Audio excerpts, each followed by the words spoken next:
Hari 27. Oke. So, hai, ini adalah hari ke-27 dari 100 di mana saya menantang diri saya untuk berbicara di depan kamera selama 100 hari. Dan ini juga latihan untuk berbicara pelan. Dan di hari 27 ini saya akan berlatih menggunakan metode Pendrill. Karena metode Pendrill ini adalah salah satu latihan yang bagus untuk meningkatkan skill komunikasi, sangat bagus untuk meningkatkan artikulasi, untuk meningkatkan kejelasan dalam berbicara, dan secara keseluruhan Pendrill ini akan membantu kita untuk jago dalam berbicara. So, hai, ini adalah hari ke-27 dari 100 di mana saya, Andre Agufsi, menantang diri saya untuk berbicara di depan kamera selama 100 hari. Dan ini juga latihan untuk berbicara pelan. Dan berbicara pelan di sini bukan berbicara dengan metode yang slow motion, bukan berbicara yang sangat amat pelan. Tetapi pelan yang saya maksud adalah lebih pelan dari cara bicara saya yang dulu. Dulu saya itu pribadi yang ngomongnya super cepat. Dan ujung-ujungnya belibet, tidak jelas dan orang lain bingung.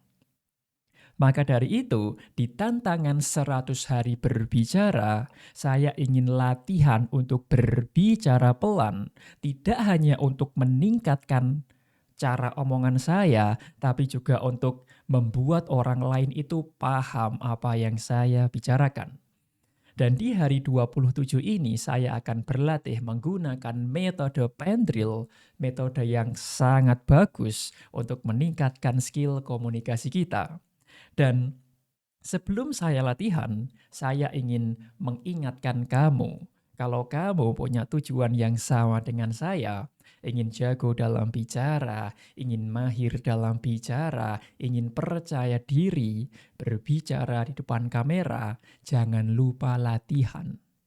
Saya hidup dengan satu prinsip, semua bisa karena terbiasa.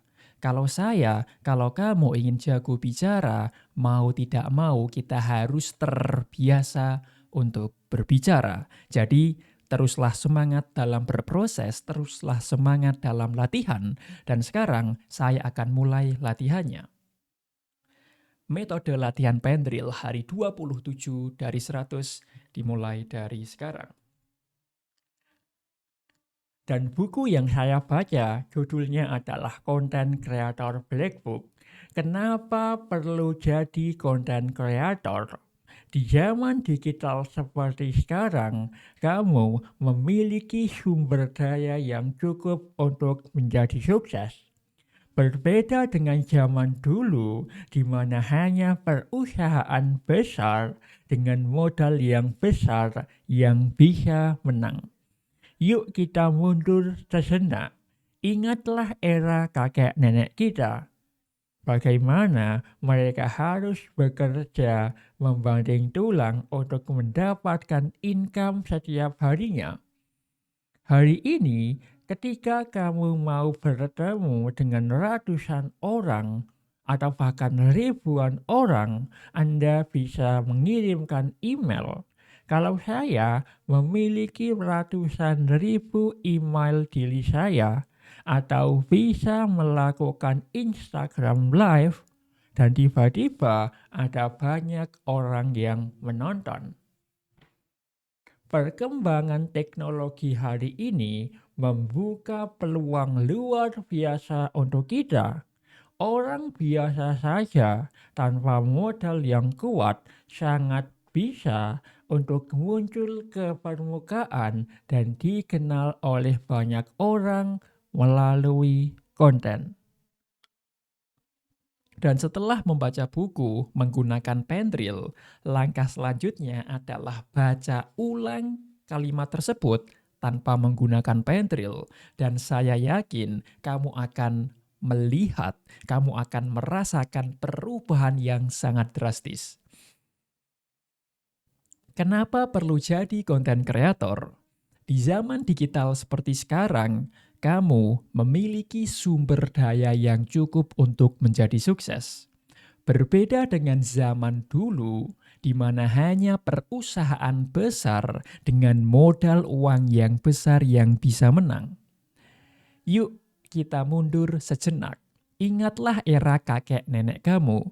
Bagaimana mereka harus bekerja banting tulang untuk mendapatkan income setiap harinya.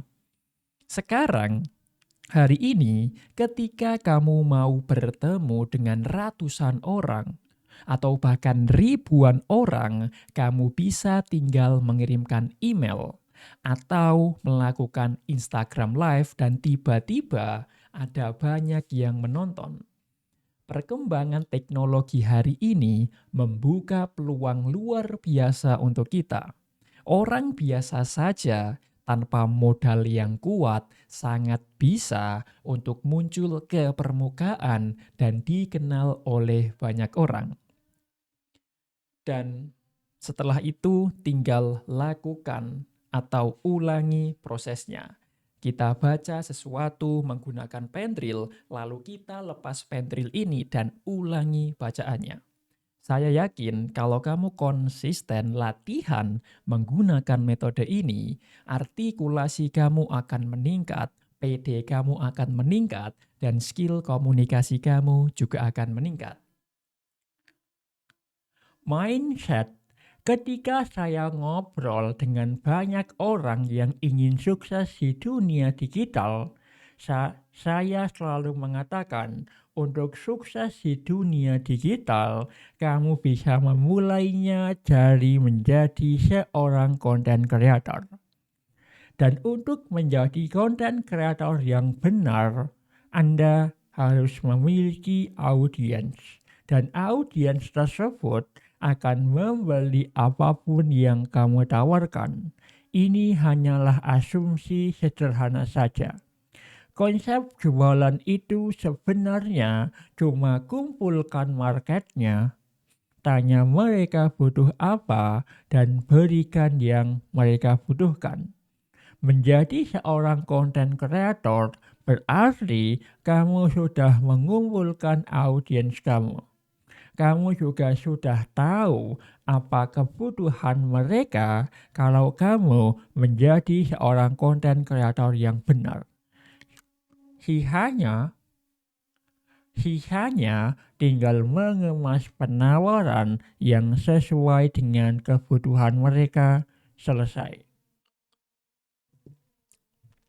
Mindset.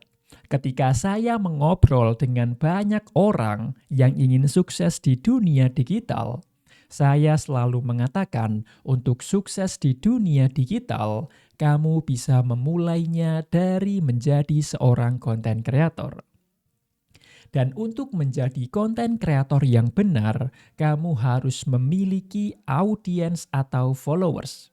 Dan audiens ini akan membeli apapun yang kamu tawarkan. Dan ini hanya asumsi sederhana saja. Konsep jualan itu sebenarnya cuma kumpulkan marketnya, tanya mereka butuh apa, dan berikan yang mereka butuhkan. Menjadi seorang konten kreator berarti kamu sudah mengumpulkan audiens atau membangun followers. Dan kamu juga sudah tahu apa kebutuhan mereka kalau kamu menjadi konten kreator yang benar. Dan sisanya tinggal mengemas penawaran yang sesuai dengan kebutuhan mereka. Selesai. So, thank you for watching this video. Karena ini sudah hampir azan maghrib, saya akhiri hari 27 ini. Thank you for watching. Saya Andre, saya bisa sukses dan memang akan sukses. Dan kamu juga akan sukses. Teruslah semangat, sampai jumpa di video lainnya. And as always, I wish you all the best.